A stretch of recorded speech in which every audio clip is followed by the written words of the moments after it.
భారత్పై అమెరికా అధ్యక్షుడు Donald Trump సుంకాల మోత మోగించారు. భారత్ దిగుమతులపై ఇప్పటికే 25% సుంకాలను విధించిన ట్రంప్ దాన్ని 50%కి పెంచారు. అదనంగా జరిమానా, సుంకంగా దీన్ని పేర్కొంటూ బుధవారం కార్యనిర్వాహక ఉత్తర్వుపై ఆయన సంతకం చేశారు. గతంలో ప్రకటించిన 25% సుంకాలు ఇవాల్టి నుంచే అమల్లోకొస్తాయి. కొత్తగా విధించిన అదనపు 25% సుంకాల్ని ఈ నెల 27 నుంచి అమలు చేస్తామని ట్రంప్ ప్రకటించారు. రష్యా నుంచే చమురును దిగుమతి చేసుకుంటున్న చైనా, తుర్కీలపై మాత్రం ఎటువంటి అదనపు భారాన్ని మోపలేదు. చైనాపై 30%, తుర్కీపై 15% సుంకాలు అమల్లో ఉన్నాయి. రష్యా నుంచి ప్రత్యక్షంగా లేదా పరోక్షంగా వ్యాపారం చేసే, ఉక్రెయిన్పై యుద్ధానికి నిధులు సమకూర్చే అన్ని దేశాలపై ఇలాంటి చర్యలే తీసుకుంటామని ట్రంప్ స్పష్టం చేశారు. కొత్తగా విధించిన 25% సుంకం ఇప్పటికే ఉన్న డ్యూటీలు, పన్నులు, ఫీజులు, ఛార్జీలకు అదనమని ఉత్తర్వులో పేర్కొన్నారు. కొత్త సుంకాల్ని కలుపుకుంటే అత్యధిక సుంకాల బాధిత దేశాలైన బ్రెజిల్ సరసన భారత్ చేరనుంది.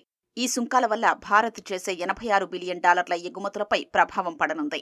ఈ 50% సుంకాలతో భారతీయ వస్త్ర పరిశ్రమ, ఆక్వారంగం, తోలు ఉత్పత్తులపై వెంటనే ప్రభావం పడనుంది. భారత్ నుంచి ఎగుమతయ్యే అతి కొద్ది వస్తువులకే ఈ అధిక సుంకాల నుంచి మినహాయింపుంది.